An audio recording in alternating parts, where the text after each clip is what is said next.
talks about how we cannot consistently perform in a manner that is inconsistent with the way we see ourselves. Think about that.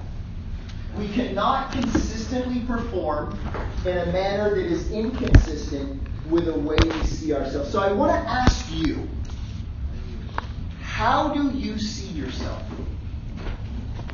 How do you picture yourself? How do you think others see you? Right? There's a problem. Negativity out there, and this is that Fresno mindset sometimes that we talked about, can really be detrimental. And unfortunately, this happened because of our upbringing. We're always told, no, you can't do that, stop, don't do that, no. And that ends up conditioning you. It conditioned me. It conditions all types of people. Our parents don't do it on purpose. Our family doesn't do it on purpose. It's actually kind of what they've been taught. It's what they've learned. But you have to start learning how to program yourself away from that negativity. You know, there's a tribe in Ghana. It's called the Ashanti. And the names of the babies in that tribe are named after days of the week. And it's said that some babies are named peaceful, friendly, kind, but babies born on Wednesday are given the name Kwaku. And Kwaku means violent, mean, and aggressive. Interestingly enough, over 50% of all crime in Ghana are done by people named Kwaku. People born on Wednesday. Kwaku. And sociologists agree that it's the expectation that society places on them that makes them more likely to commit these crimes. And see, most of us have been given this self-image from other people. Not on purpose, but it was just something that happened. And it drastically limits our capabilities. It was said of Michelangelo that he could actually look at a slab of marble and see an amazing statue chisel away and create the David. Right? So the question is what do you see inside yourself?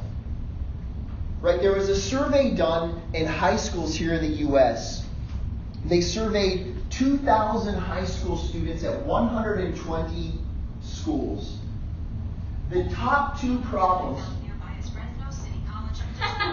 Remember I talked about Siri? There it is. High schools, for some reason. The survey found the top two problems high school students faced. Number one, loneliness. Number two, not liking themselves. Think about that.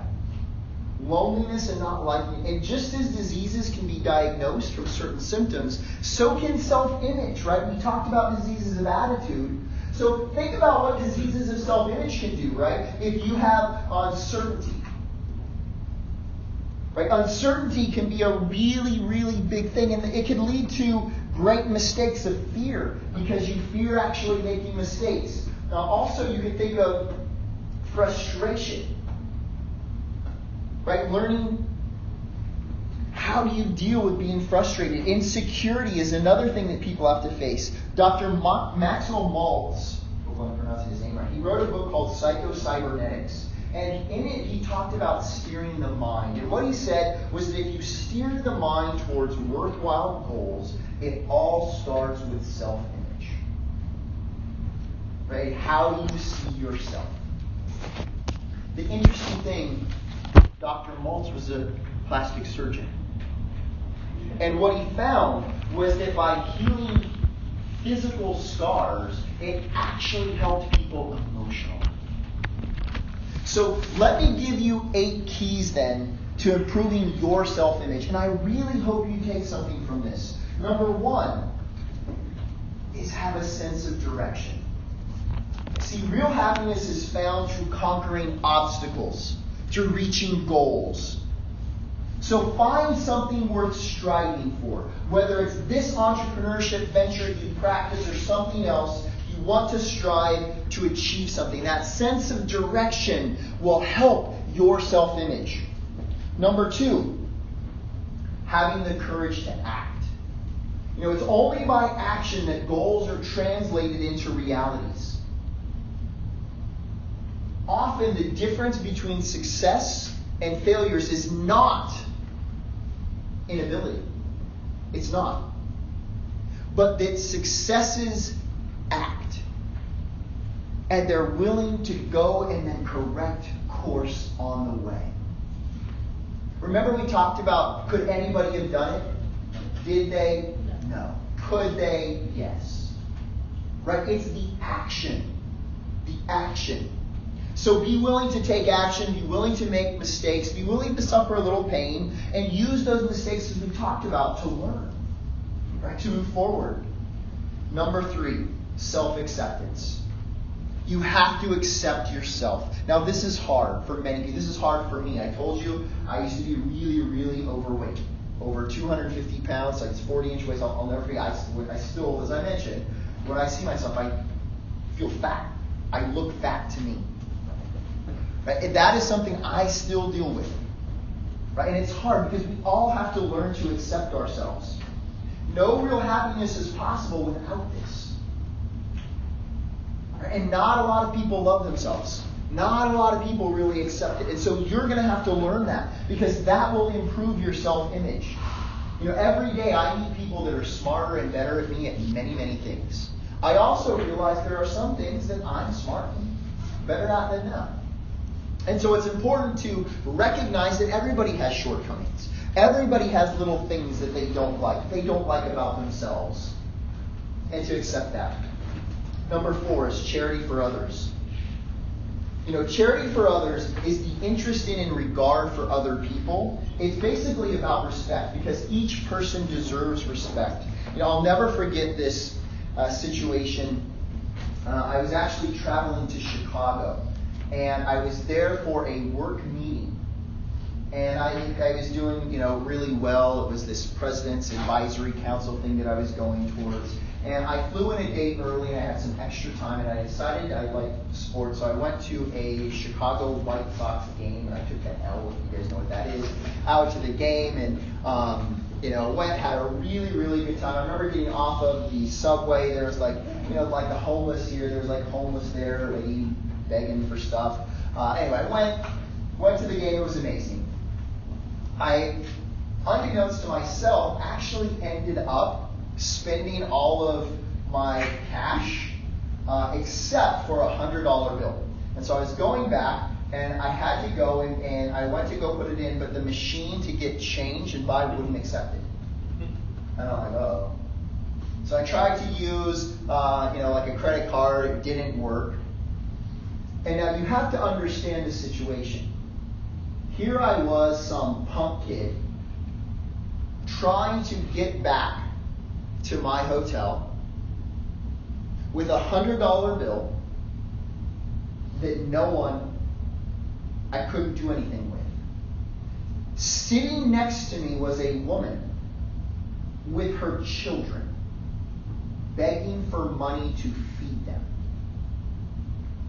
Do you see the juxtaposition? What do?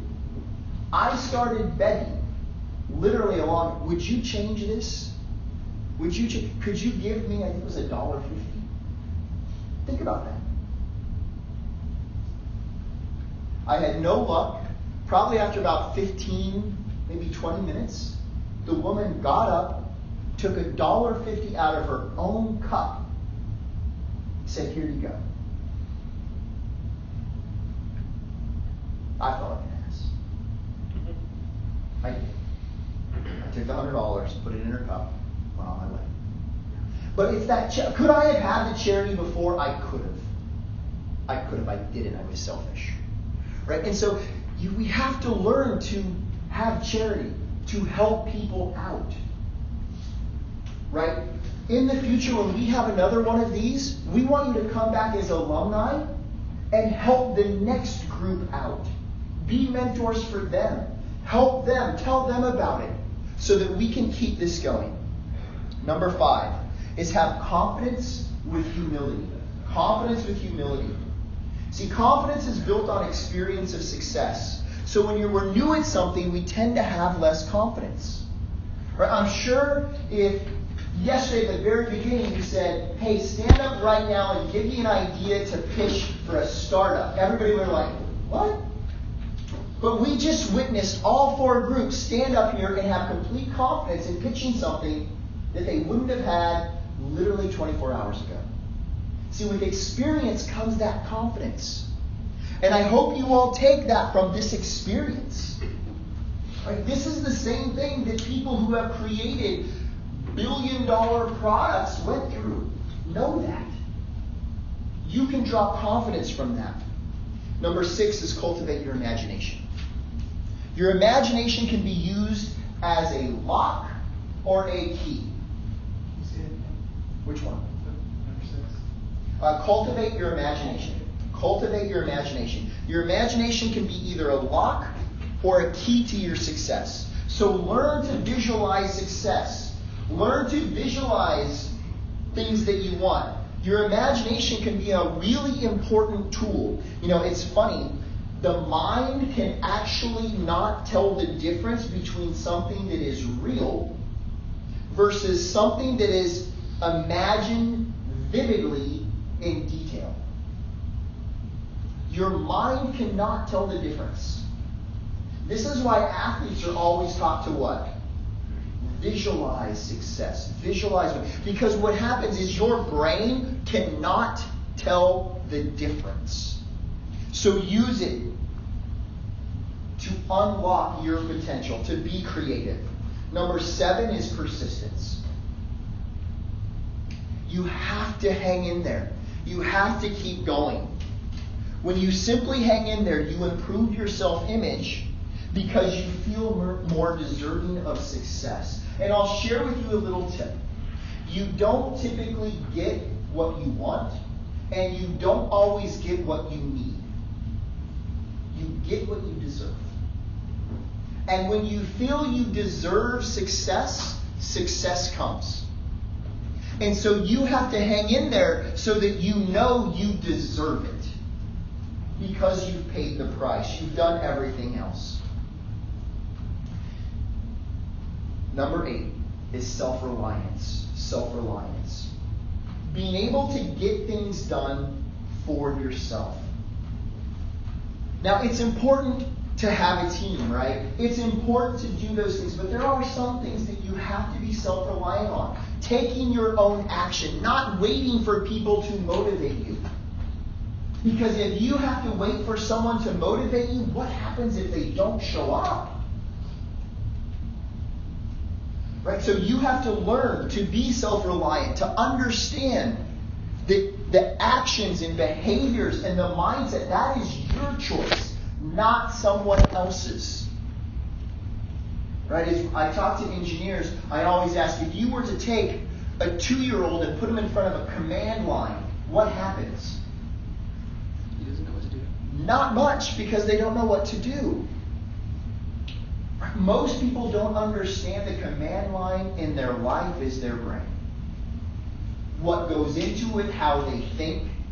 They end up talking really negative to themselves. Oh, God, I sucked. Oh, that was 10.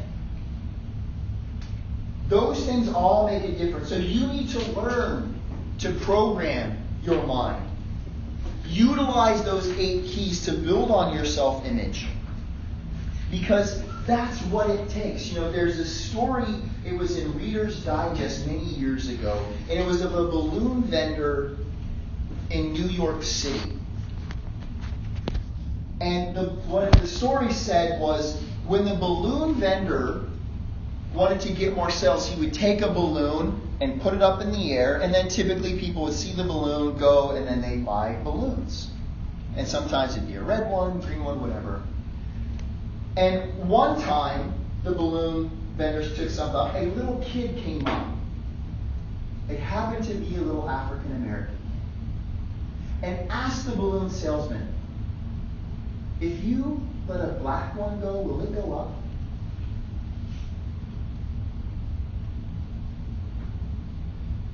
in wisdom that you would not expect from a balloon salesperson, he told the little kid, of course it will. Because it's what's on the inside that makes it go on. And so I want you to understand, it's what's on your inside. It's what's in your mind that helps you become a great entrepreneur. You now have many of the tools that we share in Silicon Valley, but it's still on your inside to go and make that happen. It was our pleasure to come and do this. We hope to be back and do this again, and we hope that you'll come and share this with us. Thank you so much, and have a great night.